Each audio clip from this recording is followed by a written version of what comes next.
खुलुमबाय लोगोफोर नेचार पाब्लिकेशनाव नोंथांमोनखौ बरायबाय। नेचार पाब्लिकेशननि गेजेरजों मोननै गेदेरथार खौरां लाबोनानै होफैदों नोंथांमोननि थाखाय। बे समाव बे मोननै खौरांफोरा मा जागोन नोंथांमोनहा नायनानै मिथिना लानो हानाय जागोन। फैदो सिगांलांनायनि सिगां नोंथांमोनहा चेनेलखौ मोजां मोनदोंबा साबस्क्राइब खालामनानै लानो हागोन। दा बाहाय नुनो मोनदों नोंथांमोनहा मदि नामा मुंनि फेसबुक पेजनिफ्राय होदों आरो बे फेसबुक पेजाव होखांनायनि उनावहायनो माखासे निउज चेनेलफोरा ब्लगाव आरो गावसोरनि वेबसाइटफोराव लिरनानै होदों दि फैगौ अर्थात 12 मे दिननिफ्राय अर्थात 12 मेनिफ्राय जोंनि भारतआव रेलगारिया खारफिनसिगोन होनदों आरो बे रेलगारि खारनाया 15था ट्रेना आप डाउन जाबाय थासिगोन होननानै बुंनाय जादों। दा बेनि थाखायनो बियो जोबोद गेदेरथार खौरां। जोंनिया कर'ना भाइरासनि थाखाय जेनाखि लकडाउना जाजेनदोंमोन बे जाजेननायनि उननिफ्रायनो जोंनि भारत हादराव गासै ट्रेनानो बन्द जानानै दङमोन। दा बेनिफ्राय माखासे जोंनि रायजोफोरनि दाब जायगानि रायजोफोरनि सुबुंफोरा गुबुन जायगायाव थाहैनानै फैफिननो हायैनि गोबां जेंना जानो गोनां जादोंमोन। दा बे बेलायाव जोंनि बर'फोराबो आसामनिफ्राय आसामाव फैफिननो गोनां गोबां दङमोन। दा बिथांमोननिसिम आङो ओंखायनो बे मेसेजखौ होनाय जादों जे बिथांनि पेजाव फोरमायनाय बादिब्ला 12 मेनिफ्राय ट्रेना सोलिसिगोन आरो बे ट्रेना 15था सोलिगोन। दा बेनिनो गेजेरावहाय बे ट्रेनफोरखौ रिजार्भेसन खालामनाया 11 मेनिफ्रायनो जागोन होनदों, हथात गाबोननिफ्रायनो जासिगोन। नोंथांमोनहा बेनि थाखायनो जायफोर नोंथांमोना फैनो गोसो बुक खालामनानै ट्रेनखौ नायै बुक खालामनो हासिगोन अनलाइन। दा बेजों लोगोसे नोंथांमोनहा बेखौनो गोसोआव ला आरो नोंथाङा जुदि फेमिलि नोंथांनि लोगो नोंथांनि गुबुनफोरा दङबा बे मेसेजखौ नोंथांमोना शेयार खालामना हरनो हानाय जागोन, जाहाथे बैसोर बिथांमोनहा मिथिनानै फैनो हायो। दा बिनि उनावहाय नोंथांमोनहा नुनो मोनदों मोनसे गेदेर खौराङा जाहैबाय फेसबुक बाहायगिरि बिथां बिरज ब्रह्म बिथांखौ FIR होनाय जाबाय होनदों क'क्राझाराव। दा बिथांखौ मानो FIR होनाय जाखो नोंथांमोनहा गोबाङानो सानदों जानांगौ। दा बिथांखौ थांनाय साननैसो सिगाङाव एबसु अर्थात दुलाराय बर' फरायसा आफादखौ सोंखारिनानै समाज बेरेखा आखुयै हथात नायथावै आखु माखासे गाज्रि आखुयै भिडिअ खालामनानै दिन्थिनाय नोंथांमोनहा नुखादोंमोन जानो हागौ।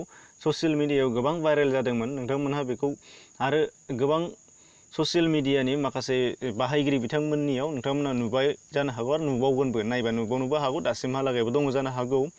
दा बे आखुनि थाखाय क'क्राझार जिल्लायाव जिल्ला एबसुनि सासे गोख्रों मावथि बिथां सोमावसार मोसाहारिया FIR होबाय होननानै बुंदों। दा बेनि फिनजाथाया मा जागोन उनावहाय जों थासारिखौ मिथिनो मोनगोन। दा बिथांखौ जे FIR होबाय बिथांनि सायाव बेखिनियानो थाबाय आंनिफ्राय। नाथाय बुंनो गोनाङा बेसो बिथाङा जायखिजाया आफादखौ सोंखारिनाय हथात दा बिथांखौ दोनथ'नानै जोंनिनो फेसबुक बाहायगिरियानो जा ससियेल मिडिया बाहायगिरि बिथांमोनखौ आं खावलायनोसो नागिरदों। दा बिथांखौ थुलुना लानानैनो नोंथांमोननि सिगाङाव आं बेखौ बुंनो नाजानाय जादों जे दा जोंनि डेम'क्रेसियाव हथात जोंनि भारतआव सुबुंखुंथाइ हादोराव जोङो सोरबा सासेनि गोरोन्थिखौ जोंहा बुंनो मोननायनि मोन्थाय दङ। जुदि गोरोन्थि मावदोंब्ला दा बेखौ बुंदों, जुदि गोरोन्थि मावदोंब्ला बिथांनि गोरोन्थिखौ बुंनो मोननायनि मोन्थाय दङ, थिगैनो दङ। नाथाय सिमा दङ। मोनफ्रोमबो बाथ्राफ्रानो बान गोनां आरो ओंथि गोनां होनदों। गोबां लिरगिरि खन्थाइगिरिफोरनिफ्राय नोंथांमोनहा मिथिनो मोनबाय जानो हागौ। मोनफ्रोमबो खुगानिफ्राय रावफोरानो ओंथि गोनां आरो बान गोनां आरो मोनफा जिउ दङ होननानै बुंदों जायखौ। दा बेनिखायनो बैफोर बाथ्रा बान एबा सोदोबफोरा बुंजानायनि सिमा दङ। जेसेबांनाखि बुंनो मोन्थाय दं बेखौल' बुंनांगोन, जेसेबांनाखि दिन्थिनो मोन्थाय दं बेखौल' दिन्थिनो नांगोन। नाथाय सिमा बारोबा बियो अट'मेटिकलि बे दायनिगिरि जायो। नोंथांमोनहा बेखौ बेनि थाखायनो सांग्रांथि खालामनांगोन जोंनि बेलायाव।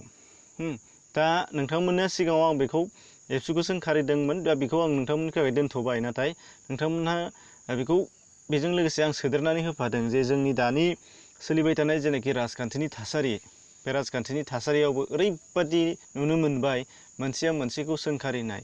थिगैनो दङ, नाथाय सोंखारिनायनि गेजेरजोंनो जोङो सोलायनायखौ लाबोनो हागोन।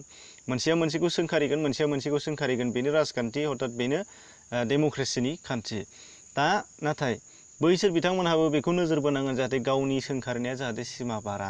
सिमा बारोब्ला नाथाय नोंथांमोननि गेजेराव बा जोंनि गेजेराव बेबायदि गेदेरथार गावजों गाव खैफोदाव लाबोलायनाया जागोन आरो खैफोद लाबोलायनायनि गेजेराव जाय बिथाङा सिमा बारगोन बेनो लाबोहोनाय जागोन। बाहाय खैफोद होगिरि हथात एफआइआर होगिरि बा सोरबाया हमहोगिरि बेफोर बिथांमोननि दायनिगिरि नङा। जाय बिथाङा दायनिगिरि खालामगोन बिथाङासो दायनिगिरि जागोन।